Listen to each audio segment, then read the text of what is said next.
அனைவருக்கும் வணக்கம். நான் உங்கள் ராம். இப்போ நான் பார்க்கக்கூடிய topic adiabatic curve is steeper than isothermal curve. So already நம்மளுக்கு தெரியும், அடியாபாடிக் ப்ராசஸில் ப்ரெஷரும் வால்யூமும் சேஞ்ச் ஆகும். சிமிலர்லி ஐசோதர்மல் ப்ராசஸ்லேயும் ப்ரெஷரும் வால்யூமும் சேஞ்ச் ஆகும். ஸோ இந்த ரெண்டு ப்ராசஸ்லையுமே ப்ரெஷரும் வால்யூமும் காமனாக என்ன ஆகுதுன்னா சேஞ்ச் ஆகுது. So let us consider the pressure volume diagram. So volume x axis எடுத்துக்கங்க, pressure y axis எடுத்துக்கங்க. இந்த அடியாபாடிக் ப்ராசஸில் இருக்கக்கூடிய ப்ரெஷர் வால்யூம் ரெண்டோடைய ரீடிங்கை ட்ரா பண்ணோம்னா நம்மளுக்கு இந்த மாதிரி ஒரு கர்வ் கிடைக்கும். அதே மாதிரி ஐசோதர்மல் ப்ராசஸில் இருக்கக்கூடிய ப்ரெஷர் அண்டு வால்யூமோடைய ரீடிங்கை ட்ரா பண்ணோம்னா நம்மளுக்கு இந்த மாதிரி ஒரு கர்வ் கிடைக்கும்.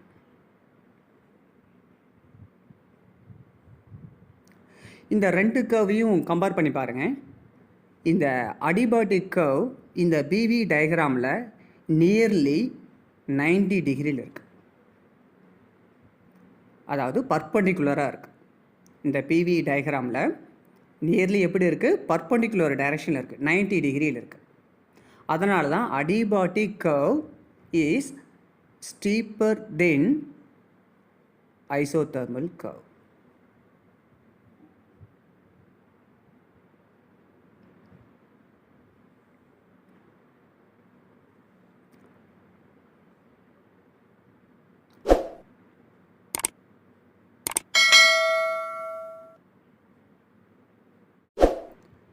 நெக்ஸ்ட்டு பாருங்கள், இந்த ஐசோதர்மல் ப்ராசஸோடைய equation of state PV equal to constant. இதில் பி அப்படின்னா ப்ரெஷர், வி அப்படின்னா வால்யூம். இந்த எபோ ஈக்குவேஷனை நாம் என்ன பண்ணுறோம் அப்படின்னா டிஃப்ரென்ஷியல் பண்ணுறோம் பை யூஸிங் யூவி ஃபார்முலா. எப்படி அப்படின்னா ஃபஸ்ட்டு இந்த வி அப்படியே வச்சுட்டு பியை மட்டும் டிஃப்ரென்ஷியேஷன் பண்ணால் டிபி.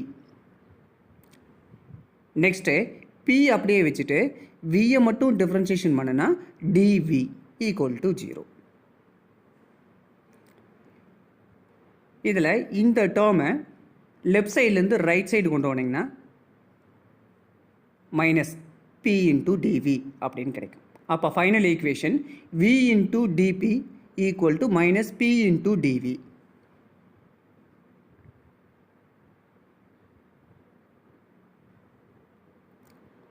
நெக்ஸ்ட் பாருங்கள், நெக்ஸ்ட் ஸ்டெப்பு ஜஸ்ட் இன்டர்சேஞ்ச். அதாவது இந்த டிவியை ரைட் சைட்லேருந்து லெஃப்ட் சைடு கொண்டு வந்தால் நம்மளுக்கு இந்த ஃபார்மேட்டில் கிடைக்கும்.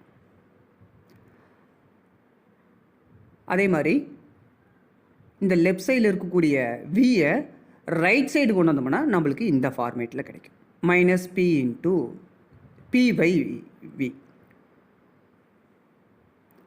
ஸோ இந்த ஈக்குவேஷன் தான் slope of the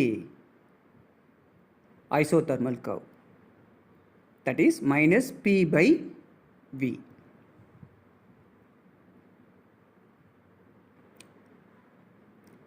நெக்ஸ்ட் பாருங்க, அடியாபாடிக் ப்ராசஸ். இந்த அடியாபாடிக் ப்ராசஸ்லையும் இந்த ஈக்குவேஷன் ஆஃப் ஸ்டேட் அப்படின்னா PV gamma equal to constant. இந்த எபோ ஈக்குவேஷனை எகைன் நம்ம என்ன பண்ணுறோன்னா டிஃப்ரென்ஷியல் பண்ணுறோம் by using UV formula. So இதை நம்ம ஃபஸ்ட்டு யூவி ஃபார்முலா பிரகாரம் டிஃப்ரென்ஷியல் பண்ணோம்னா நம்மளுக்கு இந்த ஈக்குவேஷன் கிடைக்கும். இதில் இந்த செகண்ட் டேர்மில் ஃபார்முலாவை அடிஷ்னலாக யூஸ் பண்ணணும். X power of n equal to n into x power of n minus 1. Next step பாருங்கள், இந்த டேர்மை அப்படியே லெஃப்ட் சைட்லேருந்து ரைட் சைடு கொண்டு போயிருங்க. அப்போது மைனஸ்ன்னு வரும், ஏன்னா இங்கே ப்ளஸ்ன்னு இருக்குது. அது அப்படியே ரைட் சைடு வரும்போது மைனஸாக மாறிடும்.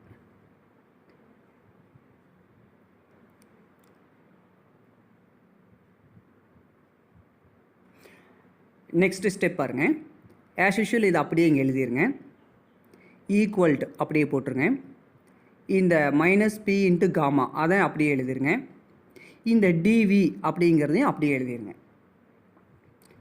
அதாவது இந்த டேர்மை மட்டும் நான் என்ன பண்ணுறோம் அப்படின்னா ரெண்டாக ஸ்ப்ளிட் பண்ணுறோம்.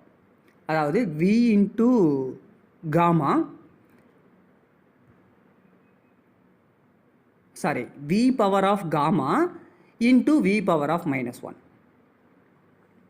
ஏன்னா இந்த டேர்மில் என்ன இருக்குது, v power of gamma -1ன்னு இருக்குது. ஸோ அதை என்ன பண்ணுறோம், ரெண்டாக ஸ்ப்ளிட் பண்ணுறோம். எப்படின்னா v power of gamma into v power of -1.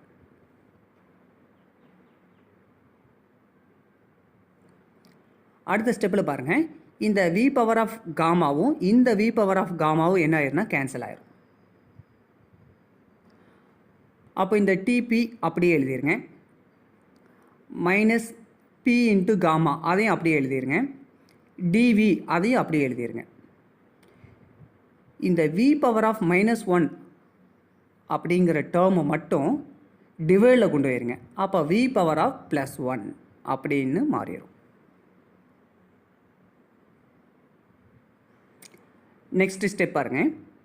இந்த ஈக்குவேஷனில் இந்த டிவி அப்படிங்கிற டேர்மை மட்டும் ரைட் சைட்லேருந்து லெஃப்ட் சைடு கொண்டு வந்துட்டா dP by dV equal to minus gamma into P by V. This is called slope of the adiabatic curve. அப்போ ஐசோதெர்மல் ப்ராசஸ்லேயும் ஒரு ஸ்லோப் கண்டுபிடிச்சிட்டோம், அடியபாட்டிக் ப்ராசஸ்லேயும் ஒரு ஸ்லோப் கண்டுபிடிச்சிட்டோம். அந்த ரெண்டு ஸ்லோப்பையும் நாம் என்ன பண்ணோம்னா டிவைட் பண்ணணும். Slope of the adiabatic curve, slope of the isothermal curve. So ரெண்டையும் நம்ம டிவைட் பண்ணும்போது இதில் காமனாக இருக்கிறதெல்லாம் கேன்சல் ஆயிரும். ஃபார் எக்ஸாம்பிள் இந்த பி கேன்சல் ஆயிரும், இந்த வி கேன்சல் ஆயிரும், இந்த மைனஸும் கேன்சல் ஆயிரும். அப்போ ஒரே ஒரு டேர்ம் மட்டும்தான் இருக்கும். என்ன டேர்ம்ஸ் அப்படின்னு பார்த்தீங்கன்னா காமா.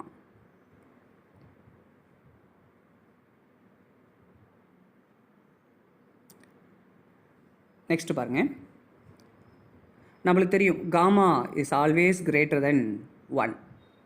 அப்போது slope of the adiabatic curve greater than slope of the isothermal curve by using factor of gamma. So இந்த காமாவை வச்சு தான் அடியபாட்டிக் கர்வ்ங்கிறது கிரேட்டராக இருக்குது அப்படின்னு நம்ம சொல்கிறோம். எப்படின்னா இந்த எபோ ஈக்குவேஷனில் பாருங்கள், இந்த slope of the adiabatic curve directly proportional to gamma. அப்போ காமாவோட வேல்யூ இன்க்ரீஸ் ஆச்சுன்னா இந்த அடியபாட்டிக் கர்வோட வேல்யூ இன்க்ரீஸ் ஆகும் அப்படின்னு மீனிங். அப்போது காமா கிரேட்டர் தென் 1 அப்படின்னு நம்ம இங்கே சொல்லிட்டோம். அப்போது இந்த slope of the adiabatic curve greater than slope of the isothermal curve. Last point பாருங்கள். Hence, the adiabatic curve is steeper than the isothermal curve in both the process of expansion and compression. So பிஸ்டனை நம்ம கீழே move பண்ணாலும் சரி, அல்லது அந்த பிஸ்டனை நம்ம மேலே மூவ் பண்ணாலும் சரி, இந்த அடியபாட்டிக் கர்வ் எப்போவுமே எப்படி இருக்கும் அப்படின்னு பார்த்தீங்கன்னா பர்பண்டிகுலராக அந்த பிவி டயக்ராமில் பர்பண்டிகுலராக இருக்கும். அதாவது 90 டிகிரியில் இருக்கும். எதோட கம்பேர் பண்ணும் பொழுது, இந்த ஐசோதெர்மல் கர்வோட கம்பேர் பண்ணும் பொழுது. தேங்க்யூ.